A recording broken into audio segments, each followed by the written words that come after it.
কল্পনা করুন, এমন একটা জায়গা যেখানে মাটি নিজেই জীবন্ত, যেখানে পাহাড় মাটি ফুঁড়ে রাতারাতি জন্ম নেয়, যেখানে লাভার নদী বয়ে যায় হিমশীতল অন্ধকারের মাঝে। এটা কোনো সিনেমার দৃশ্য নয়, এটা আমাদের সৌরজগতের সবচেয়ে ভয়ঙ্কর, সবচেয়ে রহস্যময় জায়গাগুলির একটি। আর আজকে নেবুলা নেশনে আমি হৃদয় আপনাদের নিয়ে যাব সেই অদ্ভুত জগতে। এর নাম আয়ো, বৃহস্পতির একটি চাঁদ। আর এটি আমাদের পুরো সৌরজগতের সবচেয়ে বেশি আগ্নেয়গিরি সক্রিয় জায়গা।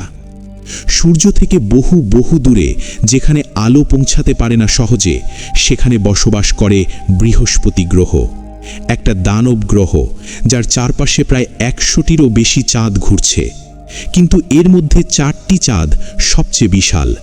এগুলোকে বলা হয় গ্যালিলিয়ান মুনস, কারণ ষোড়শ শতাব্দীতে বিজ্ঞানী গ্যালিলিও গ্যালিলে প্রথমবারের মতো এগুলো তার আদিম টেলিস্কোপ দিয়ে দেখেছিলেন।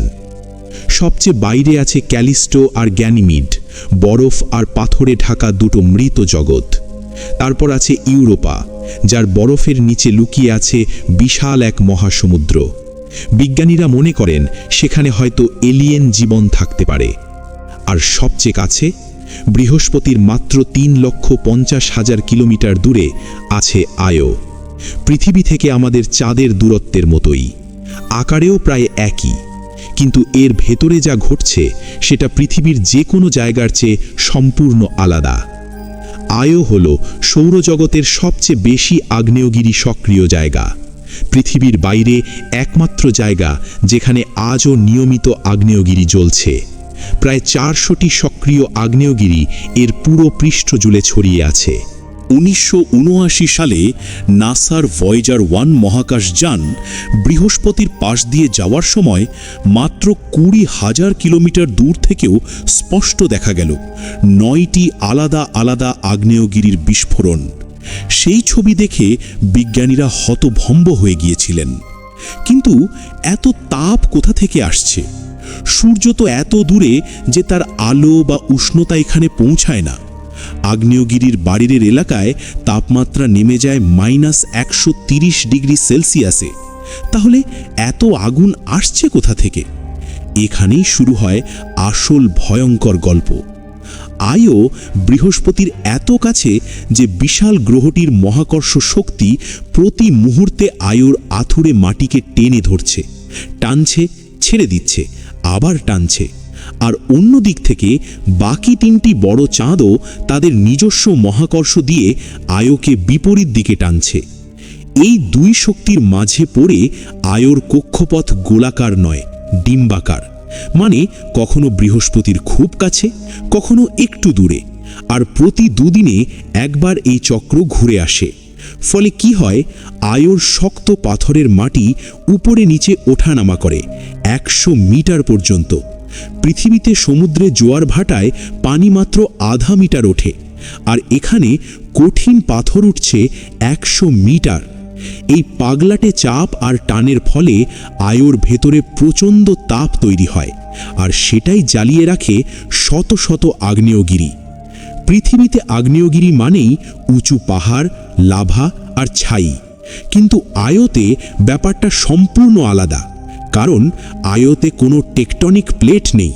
তাই লাভা মাটির ফাটল দিয়ে বের হয় এবং প্রচণ্ড চাপে লাভা কয়েক ডজন কিলোমিটার উপরে ছিটকে যায়।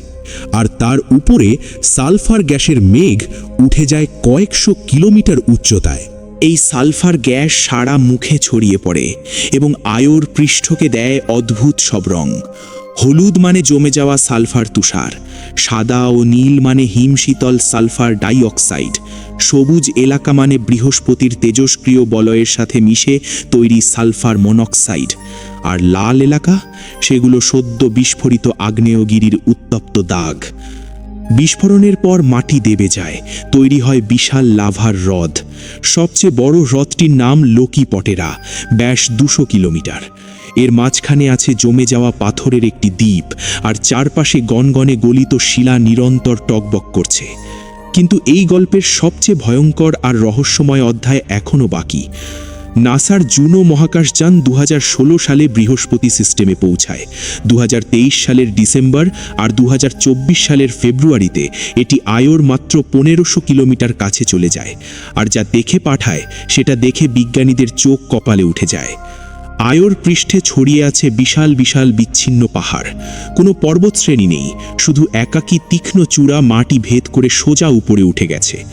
সবচেয়ে বিখ্যাত হল স্টিপেল মাউন্টেন, উচ্চতা 5 থেকে 7 কিলোমিটার। দেখতে ঠিক যেন কোনো গির্জার চূড়া বা সাউরনের চোখ। আর সবচেয়ে উঁচু পাহাড় উঠে গেছে 18 কিলোমিটার, মাউন্ট এভারেস্টের দ্বিগুণ উচ্চতা।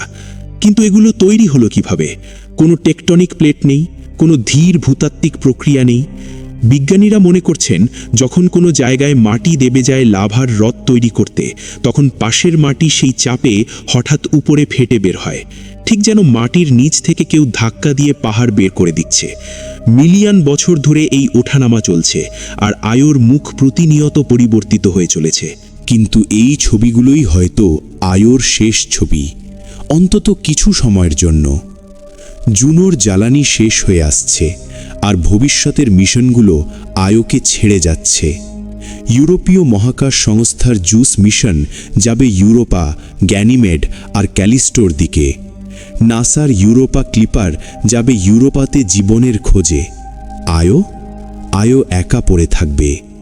হয়তো কারণটা হলো আয়োতে এলিয়েন নেই, কিন্তু বিজ্ঞানীরা এখন বুঝছেন আয়ো আমাদের জন্য কতটা গুরুত্বপূর্ণ। এই চাঁদ আমাদের শেখাচ্ছে পৃথিবীর নিজের ইতিহাস। লক্ষ কোটি বছর আগে পৃথিবীও হয়তো এমনই ছিল, আগুন আর বরফের এক নারকীয় যুদ্ধক্ষেত্র। তো বন্ধুরা, আয়ো কি শুধু একটা চাঁদ, নাকি এটা একটা সতর্কবার্তা? ব্রহ্মাণ্ড কি আমাদের বলছে মহাকাশে শুধু শান্তি আর নীরবতা নয়, আছে আগুন, আছে রহস্য, আছে ভয়ঙ্কর সুন্দর সব সত্য?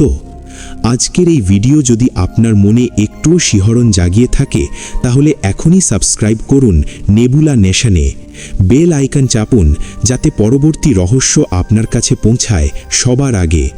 লাইক করুন, শেয়ার করুন, কারণ এই মহাবিশ্বের অজানা রহস্যগুলো আমরা একসাথে উন্মোচন করব। আমি হৃদয় নেবুলা নেশন থেকে বিদায় নিচ্ছি, কিন্তু মহাকাশের রহস্য কখনো শেষ হয় না।